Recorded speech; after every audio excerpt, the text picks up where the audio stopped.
Hai, apa kabar semuanya? Semoga kabar Anda baik-baik saja. Terima kasih karena sudah memberikan support dan juga kesetiaan Anda untuk membangun channel Codot Film. Yuk kita lanjutkan alur ceritanya, sambil siapin kopi dan cemilan, setting suara volume full.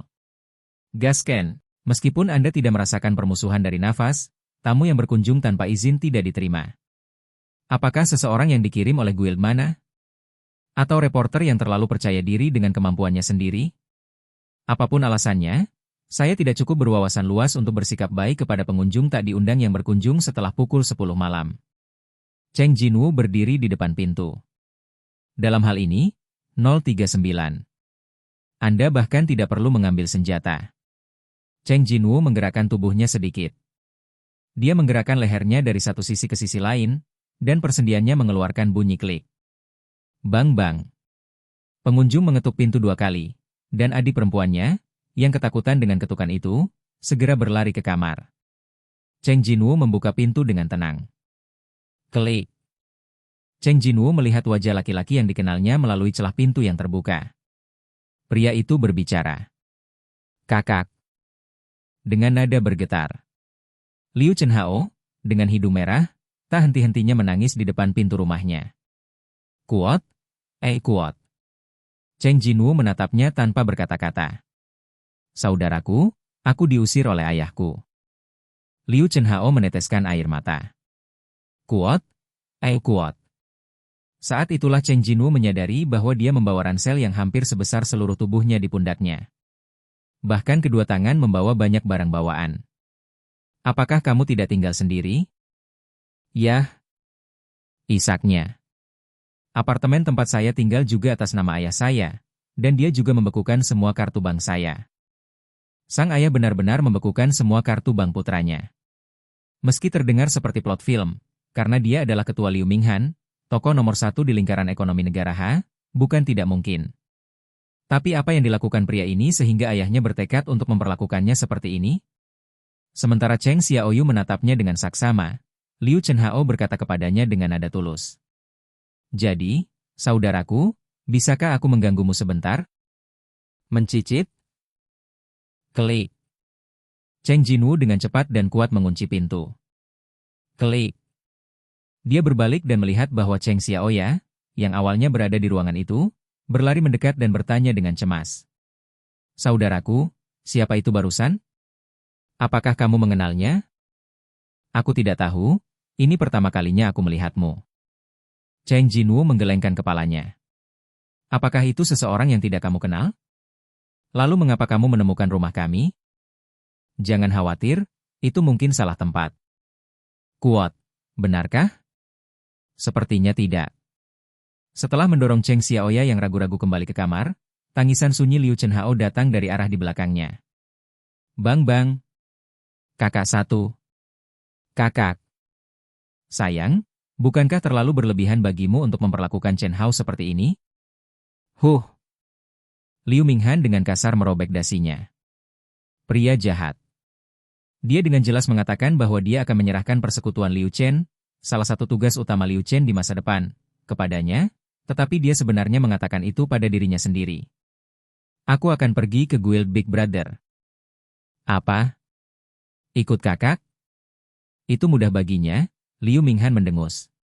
Karena Anda ingin melakukannya sendiri, Anda bisa melakukannya sendiri. Biarkan dia mengalami sendiri apa yang dimaksud dengan pilihan harus disertai dengan tanggung jawab dan harga. Apakah kamu terlalu bersemangat? Dasi kupu-kupu hari ini sepertinya agak ketat, sulit untuk dilepaskan. Dasi kupu-kupu yang dimainkan Liu Yinhan dengan kasar akhirnya terjerat menjadi satu. Istri Liu Minghan melihat ini dan mengulurkan tangannya. Biarkan saya membantu Anda. Dasi itu dengan cepat dibatalkan. Liu Minghan merilekskan tubuhnya dan menyerahkan dirinya kepada istrinya. Tetapi, standar keseluruhan prajurit pribumi telah meningkat pesat. Wah 1. Iblis teratas telah dieliminasi. Iblis teratas telah dieliminasi. Berkat peningkatan kemampuan para prajurit, lebih banyak waktu dihabiskan untuk mencari setan daripada berburu setan. Tapi bukan itu masalahnya sekarang. Intinya adalah lantai pertama Castlevania jauh lebih luas dari rata-rata kota. 039, ini tidak ada habisnya. 039. Seong Jinwoo membagi tentara menjadi beberapa kelompok yang terdiri dari 20 orang, total 6 kelompok. Biarkan mereka bertindak berkelompok dan pergi ke tempat lain untuk menangkap setan. Hanya 2 perintah yang dikeluarkan. 039. 1. Bunuh apapun yang kau temui. 039. 039. Kedua, jika ada kartu akses lantai, tolong segera beritahu saya. 039. Meskipun tidak mungkin untuk berkomunikasi dengan para prajurit, tetap tidak ada masalah untuk memberi mereka perintah. Karena tentara tidak bisa mendapatkan alat peraga, jika mereka ingin mendapatkan kartu akses, mereka hanya bisa mendapatkannya secara langsung. Meskipun semua barang lain harus diserahkan kecuali kartu akses lantai, prioritas utama adalah mencapai lantai atas secepat mungkin. Ayo pergi. Mengikuti instruksi, keenam kelompok berangkat ke arah yang berbeda. Tidak lama kemudian, dapatkan 1.500 poin pengalaman. Dapatkan 1.500 poin pengalaman. Dapatkan 900 poin pengalaman. Dapatkan 1.500 poin pengalaman. Informasi tentang peningkatan poin pengalaman terus bermunculan. Sepertinya bayangan sudah mulai berburu. Seong Jinwoo melihat poin pengalaman yang meningkat dan menunjukkan senyum bahagia. Tapi dia segera menemukan masalah. 039. Mengapa poin pengalaman yang didapat lebih sedikit? 039. Setelah datang ke tingkat atas, saya tidak bisa lagi melihat setan tingkat bawah, menengah, atau atas yang umum di tingkat bawah. Monster yang paling umum adalah iblis tingkat atas, dan terkadang iblis tingkat tinggi bercampur di antara mereka. Nilai pengalaman yang diberikan oleh iblis teratas adalah 1.700.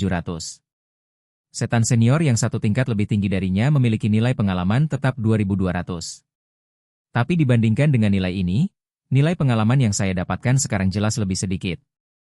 Apakah itu berarti semakin jauh Anda dari prajurit bayangan, semakin sedikit pengalaman yang Anda dapatkan? 039. Cheng Jinwoo melihat jendela pesan dari nilai pengalaman untuk sementara waktu, meskipun tidak banyak, tetapi memang hilang. Tampaknya poin pengalaman yang didapat memang terkait dengan jarak bayangan. 039. Mendapat informasi yang berguna. 039. Jika bukan karena permintaan sistem Castlevania yang unik, saya tidak akan mengetahui hal ini. Terakhir kali aku bertarung melawan monster di lantai bawah, aku terbiasa dengan perasaan bertarung. Pada saat itu, agar tidak melepaskan jiwa iblis yang digunakan sebagai alat peraga misi, dia tidak membubarkan para prajurit, tetapi jelas kali ini efisiensinya telah meningkat pesat. Dia tidak merasa kasihan dengan poin pengalaman yang terbuang percuma. Meskipun pengalaman individu lebih sedikit, efisiensi prajurit yang menyebar untuk berburu sangat tinggi, dan secara keseluruhan jauh lebih banyak. Tidak lama setelah mereka dibubarkan, jendela prompt untuk mendapatkan pengalaman terus bermunculan. Tingkat stagnan akhirnya mulai bergerak. Naik tingkat. Naik tingkat. 039, tidak buruk. 039. Meskipun sayang sekali Anda tidak dapat mengambil barang yang jatuh. 039, tidak hanya dapat ditingkatkan, tetapi juga efisiensi serangannya cepat, yang benar-benar membunuh 2 burung dengan 1 batu. 039. Cheng Jinwoo melihat bila pengalaman dari 2 episode berturut-turut, dan menunjukkan senyum puas. Rencananya berjalan dengan baik. Dia mencapai lantai 80 lebih cepat dari perkiraannya. Cheng Jinwoo memanggil tentara bayangan lagi setelah mencapai lantai 80. Desir-desir-desir. 119 tentara dipanggil. Produk sampingan dari membiarkan para prajurit berpencar untuk menangkap mangsa adalah bahwa semua prajurit ditingkatkan levelnya secara signifikan. 039. Hah? Tangki telah ditingkatkan menjadi 10 level begitu cepat? Mata Cheng Jinwoo membelalak. Tangki yang ditingkatkan ke level 28 kemarin melihat pemiliknya dengan sedikit perhatian, dia mengangkat kakinya dengan gembira dan berkata, ke arah langit. Tampaknya Cheng Jinwoo bukan satu-satunya yang mendapat manfaat dari perburuan yang efisien. Cheng Jinwoo tersenyum. Bagus, ayo pergi. Seperti pada metode sebelumnya, setelah membagi prajurit menjadi 6 kelompok dan mengatur tindakan masing-masing, Cheng Jinwoo juga berangkat. Dia tidak membutuhkan bantuan tentara, dia sudah terbiasa bertindak sendiri. Kecuali taring yang memegang mutiara rakus, Cheng Jinwoo yakin akan menang bahkan jika dia bertarung melawan semua prajurit bayangan. Tetapi, 039. Bagaimana jika itu termasuk taring? Itu tidak pasti. Mungkin akan lebih menyenangkan dengan taring. Lagi pula, tidak ada cara untuk melakukan tes pertempuran yang sebenarnya, dan hasilnya hanya bisa dinilai dengan imajinasi. Seminggu yang lalu, Cheng Jinwu mencoba membiarkan tentara bayangan menyerangnya dengan sikap ingin tahu. Oke guys, jangan lupa like, comment, share, and subscribe di channel Codot Film. See you next video, PHC out and bye-bye.